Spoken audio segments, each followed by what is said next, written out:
Assalamualaikum warahmatullahi wabarakatuh. Waalaikumsalam warahmatullahi wabarakatuh. Anak cucu mantu, sanak gadang dan teman-teman semua, bagaimana kabarnya? Ya, baik semua ya. Ya, semoga baik dan sehat selalu ya. Hmm. Ya, kali ini Kakek Sigit akan menceritakan kisah uniknya terkait dengan pengalamannya saat mudik ya. Jadi ada beberapa seri mudik yang akan nanti diangkat oleh Kakek Sigit. Nah, kali pertama ini topik yang akan diangkat adalah serial mudik dengan judul mudik dengan bis hantu. Ya, silakan kakek untuk menceritakan dengan lengkap. Ini kejadian udah lama. Jadi waktu itu belum ada di media, di medsos atau media itu kan akhir-akhirnya sering ada cerita orang naik bis hantu ya.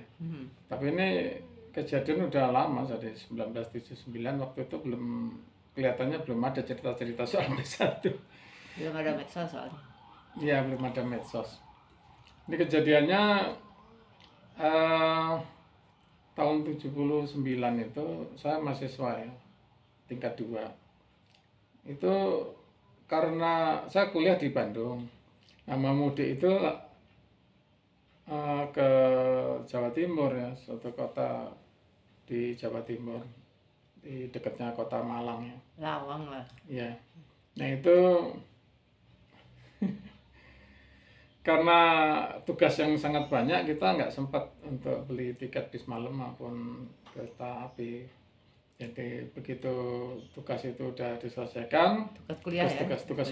tugas kuliah itu saya ingat itu ada tugas gambar teknik, kalau nggak salah itu susah banget bikinnya, lama karena kita bukan jurusan mesin, bukan jurusan sipil, bukan arsitek, tapi waktu itu ada kuliah gambar teknik yang buat kita berat. Begitu tugas itu selesai, itu udah min berapa ya saya lupa, saya langsung bersama teman saya sama-sama yang tujuannya ke Jawa Timur juga, langsung ke Terminal Cijam. Ya, di Bandung itu Terminal Cijam itu untuk jurusan ke Jawa Timur. Waktunya Jawa Tengah. sore ya? Pokoknya jurusan timur. Sore ya? Agak siang gitu. Agak siang. Ya, saya lupa persisnya, mungkin jam 11-an, jam 10-an. Kemudian di terminal itu kita cari tiket bis malam yang langsung ya. Kalau bis malam itu kan patas gitu ya. Jadi tujuan langsung dari Bandung Surabaya atau Bandung Malang gitu. Udah nggak ada, jadi udah habis. Tiket kereta api juga udah nggak ada waktu itu. Jadi kita terpaksa naik bis Bumel. Bis Bumel itu istilahnya bis yang ganti-ganti. Jadi dari Bandung ke Cirebon gitu ya. Cirebon kemudian berhenti, kemudian naik lagi yang terjauh dari situ yang ada itu tiketnya waktu itu kita dapat ke Pekalongan. Kemudian dari Pekalongan kita naik lagi jurusan Semarang ya, cari yang jauh-jauh aja. Terus dari Semarang ke Solo. Nah, ini kejadian yang sebenarnya kita nggak yakin benar ya itu bis hantu, bukan, cuman ya itu kemungkinan besar sih itu bis hantu. Jadi ketika perjalanan dari Semarang Solo itu dari Semarang itu dari terminal itu jam 2 malam. Nah itu ketika kita naik itu bisnya udah penuh. Memang kita pertama udah mulai heran ya, sejak awal itu bisnya udah penuh dan kelihatannya nggak menawari kita, tapi karena kita buru-buru kan, itu udah dari Bandung udah capek, dari siang jam 2 malam masih sampai di Semarang, belum ke Jawa Timur ini. Jadi kita ya udah langsung naik aja di terminal itu ya. Ya, di terminal itu langsung naik dan bisnya itu langsung berangkat gitu. Nah, itu anehnya di jalan itu saya sama teman saya senggol-senggolan tangan, ini penumpangnya kok seperti aneh gitu. Anehnya itu wajahnya sih kelihatan seperti pucat ya, bajunya juga seperti kumal gitu. Tapi pembicaraannya itu aneh, bahasanya kita nggak paham gitu. Yang dibicarakan itu kita nggak paham, padahal kan kita dari Jawa Timur juga kan, kuliah di Bandung, banyak orang daerah Semarang, daerah Solo itu kan banyak, jadi kita udah biasa mendengarkan orang daerah Semarang, Solo bicara itu kita ngerti gitu. Tapi itu kita nggak ngerti pembicaraannya itu. Kita seperti merasa di planet lain gitu. Jadi ini bener nggak sih bis kita? Terus akhirnya ya jalannya ngebut lagi. Nah pas terus kemudian sampai di suatu tempat yang gelap, sepi itu, kita nggak tahu kota apa itu, di antara Salatiga sama Boyolali lah kurang lebih di situ. Nah itu bisa berhenti terus semua penumpang turun.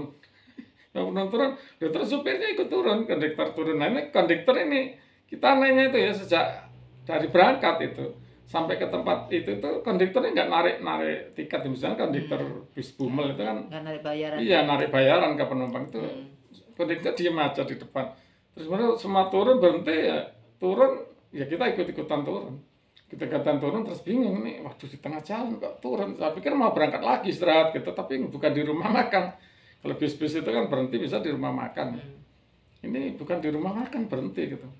Terus ya kita ikut turun gitu.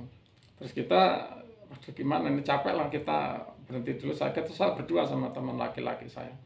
Itu kita berdua terus menuju warung kopi lah, warung yang masih buka, warung di pinggir jalan itu. Ya kebetulan ada gitu. Warung kecil itu kita turun ngopi di situ. Tapi kita ngelihat bisnya itu yang berhenti kan kita takut ketinggalan gitu. Ya ternyata kita lihat bisnya udah nggak ada. Waduh ketinggalan ini kita ini.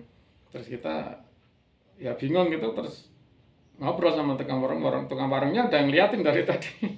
Kelihatan kita bingung itu, terus kita ngobrol itu.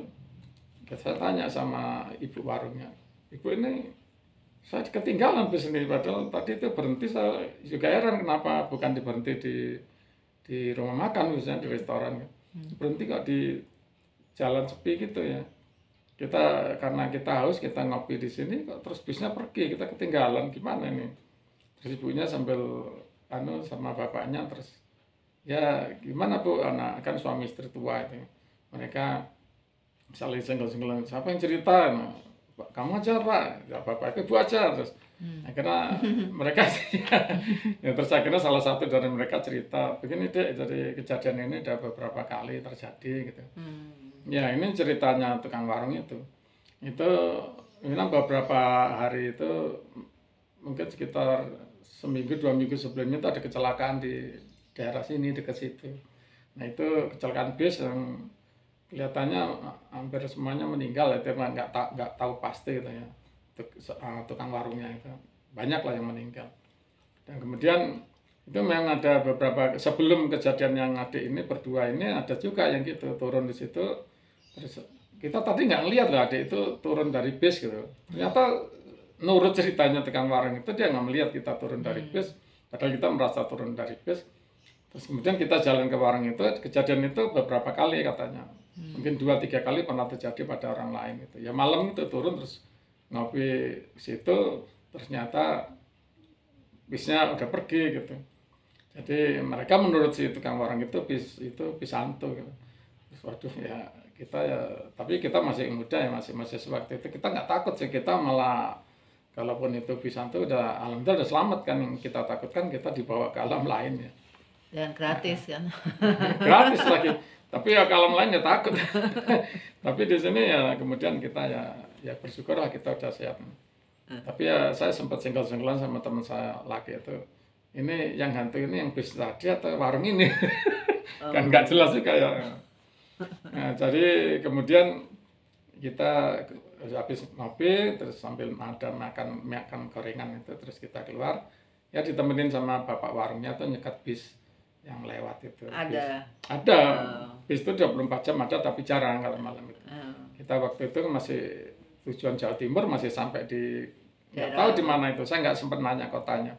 Ya antara Salatiga sama Boyolali lah kurang lebih di situ. Nah itu kita dapat bis terus jurusan Solo, terus kita turun di Solo ganti lagi bis jurusan Surabaya ya, sesuai tujuan kita awal. Ya. Ya.